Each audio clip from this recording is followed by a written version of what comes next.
you are an acotar fan and you've just gotten out of it or you've been out of it and you need a book that replaces that, I found the book. But I'm gonna show you some of the makeup we're gonna talk about. I bought Huda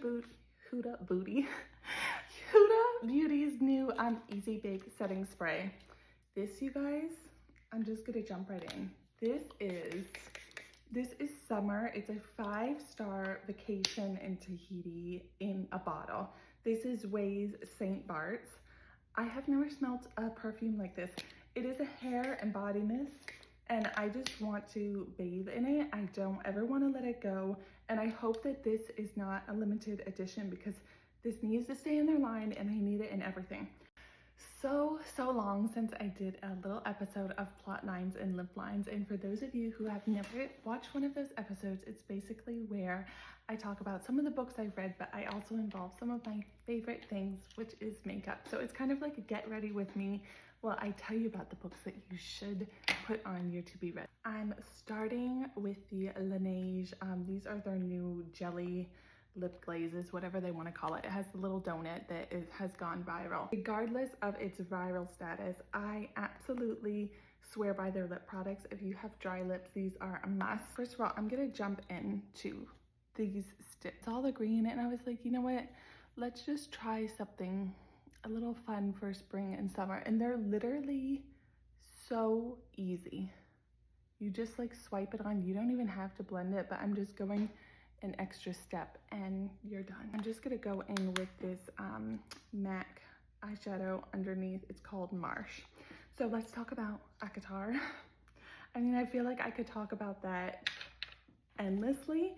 So I finished this series a few months ago, and like so many people, I found myself in this huge fantasy book hole. Everything I read after it was not comparing, and I feel like what happens is when you read a book that's so captivating and it's just stolen a little piece of your soul, I feel like everyone has all these book recommendations that are similar, but it just doesn't hit the same because I feel like we've put that book that we admired so much on such a high pedestal that any other book that has the same like tropes or themes or stuff, it just like does not live up. But I found another book, has Fae in it, but the twist is it's Fae versus gods. And the Fae have been like almost in prison. They're like servants of to these legacy and the gods. So it creates this interesting power dynamic. And when I was reading this book, you guys, the amount of world building that the author does, it rivals Sarah J. Maas. So if you are into world building and you want to be flown into that land and fully immerse into it, you have to read this author. Here is the book. It is a reign of shadows and endings. So I'm gonna try to quickly break down the plot without spoiling it because I want you guys to be able to enjoy this as much as I was. But full disclosure, when I was reading this book, I was listening to it on audio, but I was also going back and rereading what I listened to, which I know sounds crazy, but that's just how much I loved it. It was like I finished a chapter, and then when I could go back and reread it, I just wanted to be fully immersed again. So I think that really like should make you guys add it to your to be read list. So the story starts with our main character is Tessalin, and I just have to tell you in the audio when our main character, male Theon, when he says her name, there's just something about the way that the narrator would say Tessalin that it was just so great, and it just made me like giddy. So our main character is Tessalin, and she is a Fae, and basically when the Fae come of age, they are put into like they have to be of service to these legacies, to the gods. So the legacies are the rulers, and they're ruling their world. But some of the legacies pick it's like a right, there's actually a term they use for it and I can't remember it. It's basically like their right hand man. It's like their it's kind of more than a man. So a legacy that's coming of age will pick one Fae to be like his shadow in a way, and that person will like create this bond to death of protecting them. So Tessalin is at this ceremony, and she does not expect to be picked at all because she's never shown like a huge like greatness of power. So of course she's not expected to be picked by Theon. Of course we have a plot twist where she is picked, and I just love that part where she is picked, and it's like she has a best friend, which you can tell there's a kind of like a romantic chemistry between her and the best friend. He's definitely crushing on her, but then she's picked to be Theon's like right-handed guardian, and that often involves a romantic relationship too. And it's kind of also like a mistress, because the legacies don't marry Fays, they marry another legacy, and it's very much like a royal power thing. Like they are arranged to be married to someone else who has a lot of power, who's going to help better their kingdom. So she knows when she's picked that she's basically lost her whole future. Like she always knew she was going to have to be into servitude to the legacy, but now she's lost like the freedom to pick who she wants to be with. And Tessalyn is battling with her inner demons who are very wild, and they want her to be wild. You can kind of see in some of her actions that she doesn't always listen, and her best friend is usually always getting her out of these precarious situations, but he cannot get her out of this one. And then I feel like the plot went like really fast, where she's picked by Theon, she has no choice, and they're taken into the room where they get their first marks. So it's kind of like, it's almost like a mating ceremony where they go through a series of marks, and the marks like help them like kind of relate and see into each other. But things don't exactly go according to what usually happens when they get these marks and these symbols. I don't want to say much more about that because I feel like if I go further into the plot, it might spoil some things for you guys, and I definitely cannot do that. So let me pause and give you a break, and I'm going to talk about the Kosas eyebrow gel. I don't know if you guys can recommend anything. I've tried different eyebrow gels, and they all leave little flaky things, and my brows are a little stubborn. It's like they're thick, and if I don't like comb them up, I just look like a hedge that needs to be groomed. I just need them to look like a little more shapely. So I've been trying to do different gels, but also I'm not the type of person who's gonna sit there for like 10 minutes and shape my brows. So I just wanted one thing that was super fast. My initial thoughts are, I like this. It doesn't feel like I put something in my brows, and I don't want it to feel like that. I don't like when they feel hard and crunchy. We talk about Theon, our main character male. I feel like he's gonna rub a lot of people wrong at the start, but I feel like you have to take into consideration how he's been raised, and he's acting and kind of treating people like the women and these fae. He's treating them how he's been raised, but he also does not want to be the exact same copy and paste of his father, because his father is like a very, very terrible, terrible man. And he and his brother definitely don't want to resemble that. And they might be trying to do something on the side to, you know. He comes off as, he's very much, I'm going to say like he's the silent anti-hero, because when you're first meeting him, you're going to think, oh, he's just like not a nice person, and he's forcing her into this. And I feel like if you think like that, then this book is not for you. It's very enemies to lovers, and we all know with enemies to lovers books, there's going to be some angst, and there's going to be some pushes and pulls in the relationship, and that's what gets the plot like, you know, butting heads and wanting us to turn the page. So Theon is constantly struggling with kind of having to be forced into this role and treat people the way that his society expects him to treat the fae, because they're like a second-class citizen. But at the same time, he doesn't want to resemble his father. So there's this constant struggle with his nature and his morals, which I really liked. And I could see that struggle, and I could also say, hey, I'm not going to judge you for acting that way, because you have been raised to be in this very, very tight mold, and you're trying so hard to break it. And throughout the books, I've read books 1 through 3, you can see where he is struggling so vastly to break that mold. But Tessalyn is also struggling just like him. She's always been told how the Fae should act and how they should basically bow down to these legacy, but there's this nature in her, which, you know, that's a very important thing you guys have to read, because as the story develops and you realize that the way she acts and these outbursts she has, and also why the symbols and the mating bonds are not working properly on her, that's when you start to have a lot of questions. And I was questioning, like, well, is she really a Fae? Is she this? Is she that?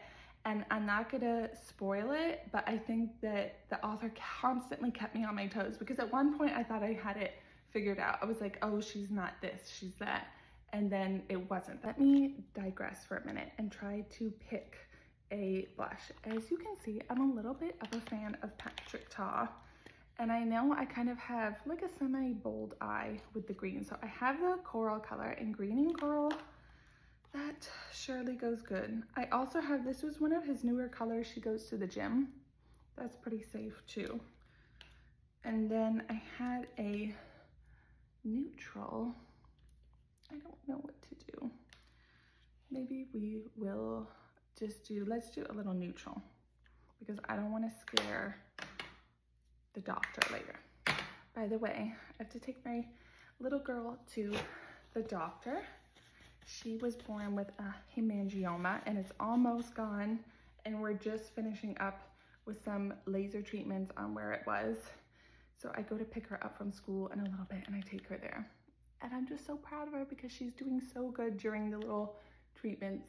She's only 3, and I feel like the parents always stress more because you don't know how your kid is gonna take it, and you can't exactly tell a 3-year-old, oh, just sit still while we do this and it's all gonna be fine.